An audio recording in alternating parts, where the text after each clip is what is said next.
Welcome to the program. I'm Charlie Rose. The program is Charlie Rose the Week. Just ahead, trouble hits the Trump campaign. New worries over the Zika virus. And Jonah Hill takes up the international arms trade in war dogs. 100 million rounds of AK-47 ammo. He can kill the whole order. I'm barred from doing any business with the U.S. government. I'm on a watch list. You're on a terrorist watch list? Do you work for Homeland Security? Relax, bro. We will have those stories and more on what happened and what might happen. And so you began having that conversation. Is it luck at all, or is it something else? I had that belief in myself. What's the object lesson here? Build up the whole process. Tell me the significance of the moment. This was the week Donald Trump's presidential campaign was battered by controversies. Concerns over the Zika virus swept both South Florida and the Rio Olympics. And golfer Jimmy Walker won his first major tournament to become the 2016 PGA champion. Here are the sights and sounds of the past 7 days. Looked like a nice guy to me. If you look at his wife, she was standing there. She had nothing to say. Maybe she wasn't allowed to have anything to say. Trump faces backlash for his comments about a fallen soldier's family. This person is totally incapable of empathy. I don't know where the bottom is. These are Clinton talking points. We all feel sorry for what he went through. We have to stop the risk of radical jihad. Zika spreads in Florida. There is evidence of the potential for ongoing spread of Zika. That's why we've taken the step of advising pregnant women not to travel to this area. President Obama's administration secretly sent $400 million in cash to Iran. At the same time, 4 detained Americans were released. Warren Buffett calls on Trump to release his taxes. I'll bring my tax return. He can bring his tax return. Nobody's going to arrest us. You're only afraid if you got something to be afraid about. Vice President Biden tweeted this message today. Happy 55th, Barack. A brother to me, a best friend forever. And you can see he had a photograph of some friendship bracelets. And then Donald Trump tweeted a picture of the ones he made for Hillary Clinton. These are not friendship bracelets. President Obama celebrated his first day at the Young African Leaders Summit. I'm a little disappointed with the lack of enthusiasm. Don't mean a thing if it ain't got that swing. The 2016 PGA champion, Jimmy Walker. Yesterday was just a dream come true. Okay, here we go. Jumpers are away. Skydiver Luke Akins jumped out of a plane with no parachute. And the crowd on the ground looking up, they have a visual on him right now. He's in! Today's the day the teddy bears have their picnic. We have a bear inside of our house. A massive bear broke into this man's house in California. What? Oh my God! At 6 o'clock, their mommies and daddies will take them home to bed because they're tired little teddy bears. We began with the 2016 presidential race and the Trump campaign's very rocky week. The issue is the ongoing ripple effect of the candidate's very public feud with the parents of an Army captain killed in Iraq. There have been unforeseen consequences for both the candidate and his party. Amy Chozick is here. She's covering the race for the New York Times. I'm pleased to have her back on this program. So tell me, where is the Trump campaign today? Well, as Paul Ryan put it, Donald Trump has had a strange run since the convention, to put it mildly. I mean, the campaign is very much in disarray right now after these daily provocations, which started with the Khan family. But I would argue started even before that, during the Democratic convention, when Donald Trump called on the Russian hackers to target Hillary Clinton's emails when she was State Department. That was sort of the start of these ongoing daily controversies. And I think the point is that no one can rein Donald Trump in, and some of his advisors and people who, want to see him succeed are learning that very quickly this week. And Democrats as well, who have sort of thought, is he going to emerge as a more presidential disciplined candidate? I think all of those questions have been just killed this week.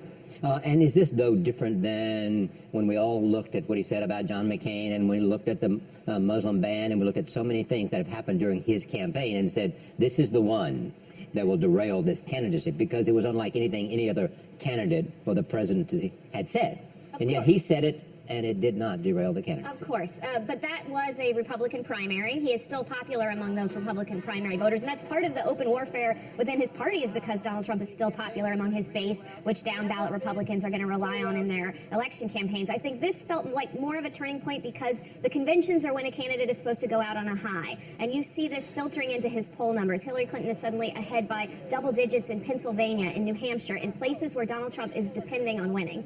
Okay, there's also the missed opportunity to make issues of things that would provide fertile ground for Donald Trump to be aggressive in his attacks on Hillary Clinton. Right, absolutely. Republicans view Hillary Clinton as a very vulnerable candidate, and in a way the numbers reflect that. A majority of voters, even after a successful convention, don't trust her, they don't like her. There are a lot of vulnerabilities there that a traditional opponent would be exploiting every day. But she has, just slid under the radar as everyone talks about Donald Trump's comments about the And perhaps most cons. importantly, change. I mean, clearly Donald Trump is trying to make the case that he's a change candidate. Right. But he wasn't talking about that this week. He did finally get on message. But he has been derailed for 4 or 5 days at the Democratic Convention, talking about the Khan family. Exactly, and also talking about the debates and whether the debates are unfair. Democrats think he's going to suck a lot of oxygen up, kind of talking about himself and the rigged system. Meanwhile, he's not going to hit her on a weakness for the Democrats, which is this is a change year. Voters want to change. They want a different direction, even though Obama's approval ratings are still pretty high. There's an opening for an outsider, and he's not seizing that right now. There's also this. You have some defections and people who have said they simply cannot support Donald Trump. You have others who say, I cannot support Donald Trump, and I will in fact vote for Hillary Clinton. Meg Whitman being one. I don't think Donald Trump is the right answer to be president of the United States. But and there have been others, especially those in the foreign policy community. Right. Is it possible this will unleash a whole series of Republican leaders who will say, I can't vote and I'm going to vote for the opponent, even though I find much to fault with Hillary Clinton. On this choice, it's Hillary Clinton. Right, right. I think right now, President Obama just urged congressional Republicans to break with, notwithstanding what you might have done earlier, you should break with that judgment now. Right. I think the next step is saying you're going to support Hillary Clinton. That's a big step that we have not seen from sitting Republican leadership. When you look forward, is it possible that Donald Trump can recover from this? Is it likely he can recover from this? Or is he going to have a disadvantage until we see some change possibility like the debates? Right. The debates will be a turning point, but I also think that Donald Trump's chances of turning this around, and he certainly could, are largely dependent on something else that could be damaging to Hillary Clinton, and whether that comes from his own campaign shifting its focus to her, or some kind of, Julian Assange has said he has some emails that would damage her candidacy, what could be coming next.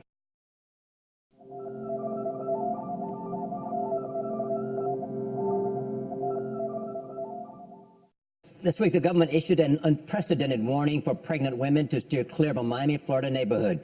Mosquitoes carrying the Zika virus have infected at least 15 Florida residents. The travel warning joins one already in effect for the Summer Olympics that are just getting underway in Rio. Meanwhile, federal funding to fight Zika is in danger of running out this month. Joining me now is Dr. John LaPook. He is a physician and the chief medical correspondent for CBS News. Welcome. Charlie. What is the latest you know about where we are in this story and what the medical community is doing? Well, I think the number one thing that's going on right now is that every one of my colleagues at every level of government, especially in the health professions, at the local, at the state, at the federal, are beside themselves over the lack of funding to help this Zika outbreak. Now, back in February, President Obama requested $1.9 billion in emergency funding at the request of the CDC. Dr. Tom Frieden is the head of that, and at the request. This was not new money moving money around, or? Well, they wanted new emergency money. They didn't want it to be moved around. What happened was nothing. No new funding has been allocated. Now, almost $600 million has been moved around. It was money that was supposed to go to Ebola and some other things, but that's sort of robbing from Peter to pay Paul, and that has to be replenished. So what's happened is a lot of politics, but the bottom line right now is Congress is away on recess, no new funding, and I just spoke to Tom Frieden, the head of the CDC, and he is beside himself. Same thing with Tom Frieden and with Tony Fauci, and Tom Frieden said to me, this is no way to run an epidemic. I find it stunning that the president can't find $1.9 billion in funding for this. I mean, there must be some money somewhere in an existing budget. Yeah, you would think so, but at the end of the day, the bottom line is we knew back in the winter. We had this amazing ability to see this in advance. And it's been like, for me, it's been like watching a car accident in slow motion. We were so lucky. It happened in our winter. We had plenty of time to get ahead of this epidemic. And what that would have meant would have been getting control of the local mosquito population, because that is a very meticulous operation. You look about what's going down in Miami right now. How are they handling this? Well, what they have to do is, first of all, go house to house and talk to people and measure their urine and their blood and find out, is this spreading to areas where we don't realize, because 80% of the infections with Zika are asymptomatic. You don't know it. But then in terms of getting rid of the mosquitoes themselves, they spray on the outside of the house. They spray on the inside of the house.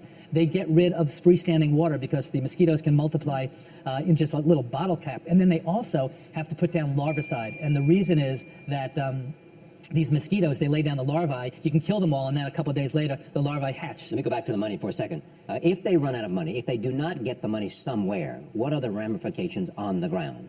The All these ramifications things on you've the just been ground. talking about will stop?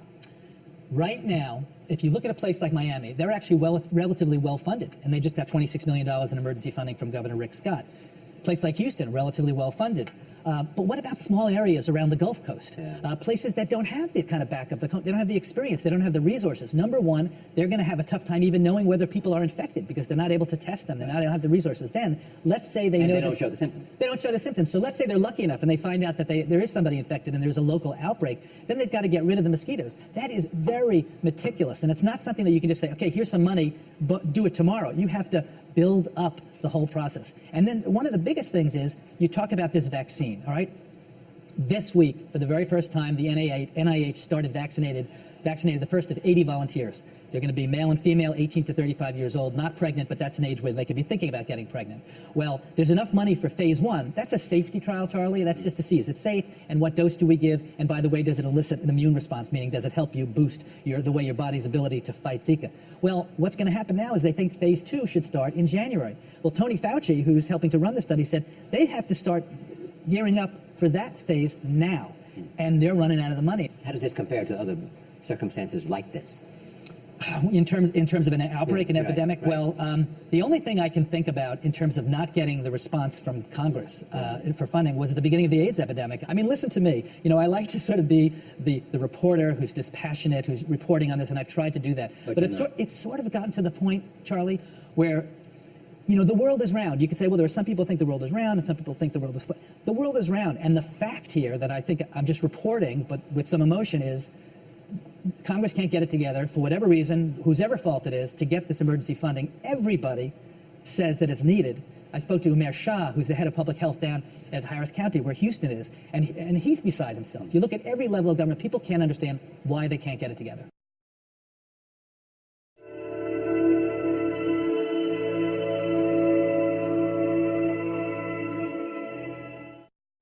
John Dickerson is the moderator of Face the Nation and the political director of CBS News. Over the years, he has covered 6 presidential campaigns. His new book is called Whistle Stop: My Favorite Stories from Presidential Campaign History. Elections are about the future, although in a way Donald Trump is very much relying on a vision of the past and saying, what you miss and long for in America, I can return to you, which is another way in which we're talking about different turf here. I don't know what that is. I mean, I'm asking what that is other than in America. It's an America in which values that people feel like they grew up with are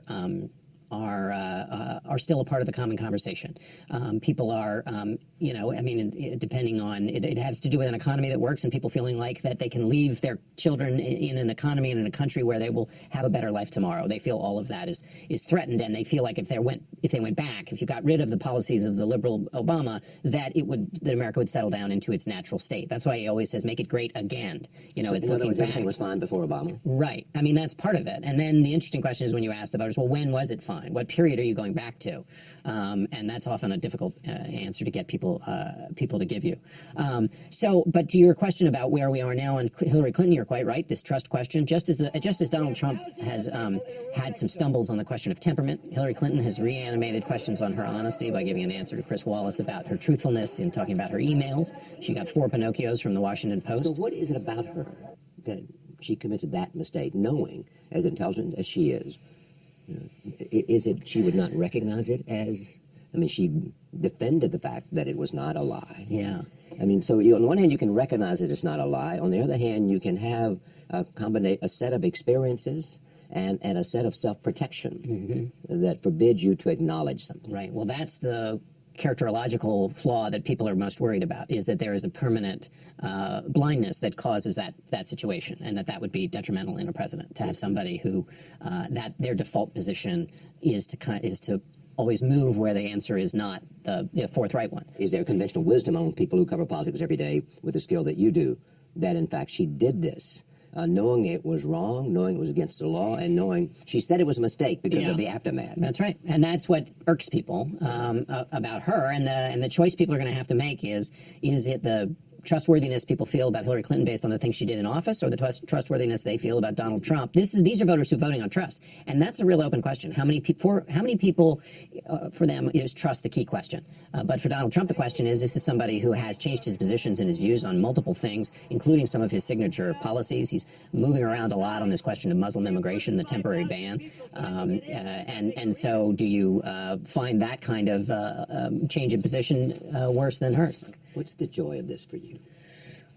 Well, I think the joy of it is trying to figure out, is the same with you, what's going on in the country. How this is a chance for a big national conversation. The joy is having that conversation and figuring out how to, because at the end of that conversation is a bunch of people who are frustrated that their country's not going in the right direction. And to the extent that you can get any answers, it's a mystery. You know, you're out there panning for clues, and when you find something you think is real, that's enjoyable.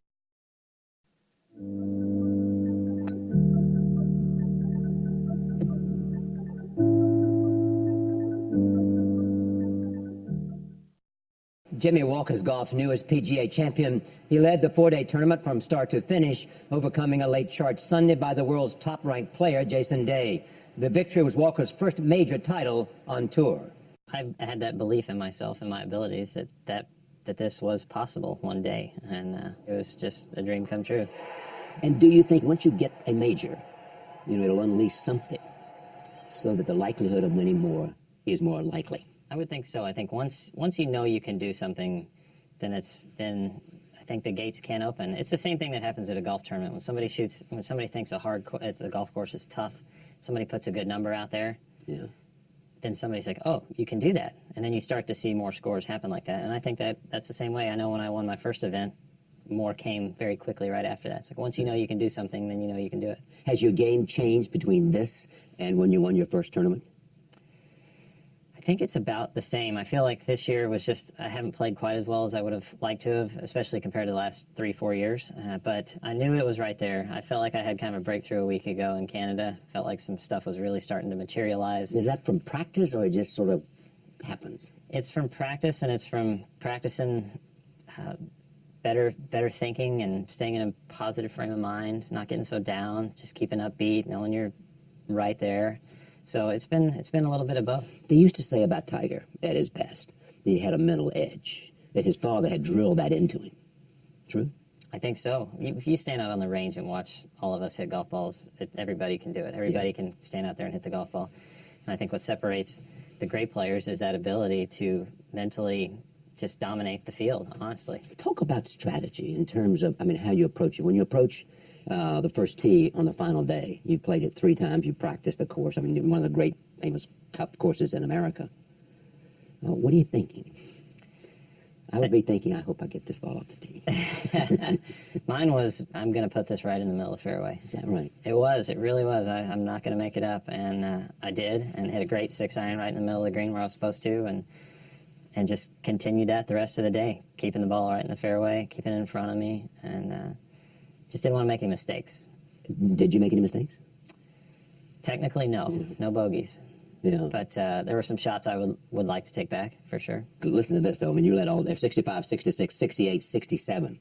But could you hear the footsteps of Jason Day? I saw the footsteps of Jason Day. He was right in front of me. I know. So that was nice. Being in the last group, you're in the driver's seat, and you get to kind of watch what's going on. Yeah. And I know how it kind of works. You're leading every day. That's what you get to do. That's right. That's right. Being in the last group is huge because you kind of control your fate.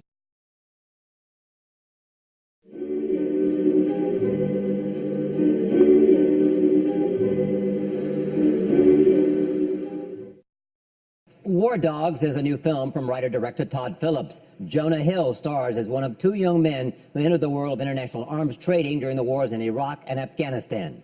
I first read about this story. It was a Rolling Stone article called Arms and the Dudes, written by this guy, Guy Lawson, who writes for Rolling Stone. And I read the article, and it was one of those moments where you go, whoa, this really feels like a movie. Feels like it could be a movie. In that pantheon of truth is stranger than fiction kind of thing.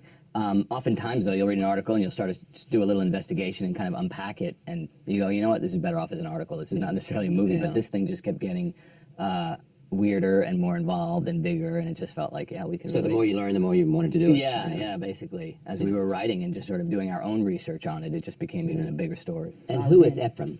Ephraim is, you know, a very reptilian, chameleon kind of guy. Whatever person he needs to impress in the room, he can become the person that can impress that person. You know, and he doesn't really have a high moral compass, I don't think, but he is so tenacious that he's the kind of person you meet in life you may not want to be best friends with, but you walk away going, wow, that guy's going to be successful. Whether I agree with how he becomes successful is one thing, but that's what he'll end up being. Yeah. And how does he pull it off?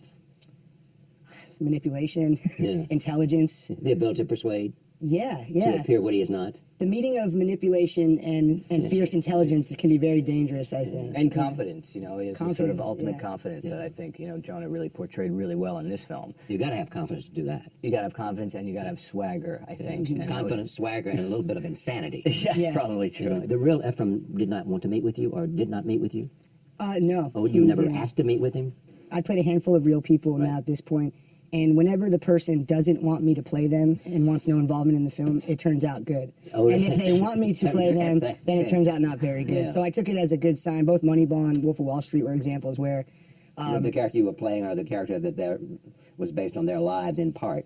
Had some objection to me playing them. Do you think the now, objection why would that is be? Jonah? Yeah, Or exactly. is the objection they don't want to be part of the it's funny. I think honestly, I think it could have to do with me. I think well, in the other cases what's interesting is they go, oh, who's playing the other guy? Leonardo DiCaprio or Brad Pitt. It's like, oh, who's playing me? Jonah Hill. Okay, well, I'm not going to be involved, you know?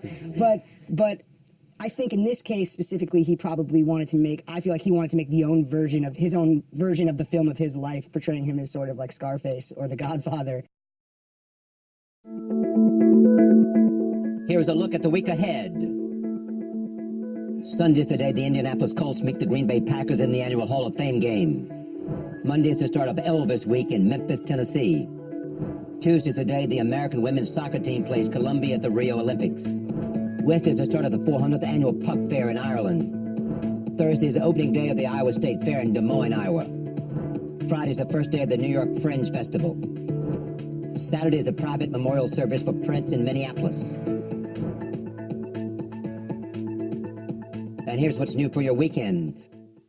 The Edinburgh International Festival gets underway in Edinburgh, Scotland.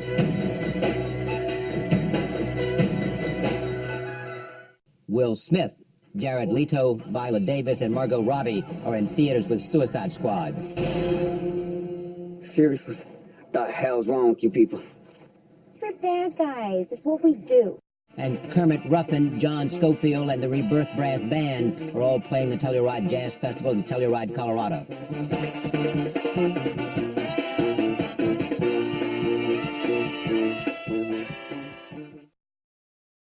That's Charlie Rose the Week for this week. On behalf of all of us here, thank you for watching. I'm Charlie Rose. We'll see you next time.